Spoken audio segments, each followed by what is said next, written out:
దోపిడీ దొంగలు బీభత్సం సృష్టించారు. ఓ ఇంట్లో దొంగలు పడి ఇంట్లో ఉన్న బంగారు, వెండి ఆభరణాలతో పాటు నగదును దోచుకెళ్లారు. మత్స్యబొల్లారంలోని జిఎంఆర్ గార్డెన్ రూట్ ఎస్టేట్ కాలనీలో నివాసం ఉంటున్న రమేష్ తమిళనాడు, అరుణాచల ప్రదేశ్ కి ఫ్యామిలీతో టూర్ కి వెళ్లాడు.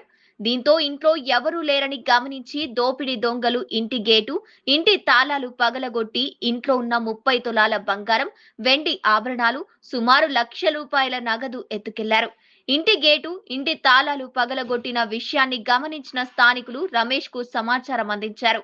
దీంతో వెంటనే అరుణాచల్ ప్రదేశ్ నుంచి బాధితుడు రమేష్ తిరిగి వచ్చి లోపలికి వెళ్లి చూడగా 30 తులాల బంగారం, వెండి ఆభరణాలు, సుమారు ₹1,00,000 కనిపించలేదు. సంఘటనా స్థలానికి చేరుకున్న పోలీసులు కేసు నమోదు చేసుకుని పోలీసులు ఆరా తీస్తున్నారు. ఇద్దరు దొంగలు చోరీ చేసి మరో కాలనీ వాళ్ళ స్కూటీ వేసుకుని వెళ్తుండగా సీసీ కెమెరాల్లో రికార్డయ్యాయి. క్లూస్ టీం ఆధారంగా ఆధారాలు సేకరించి సీసీ కెమెరాలను అల్వాల్ పోలీసులు పరిశీలిస్తున్నారు.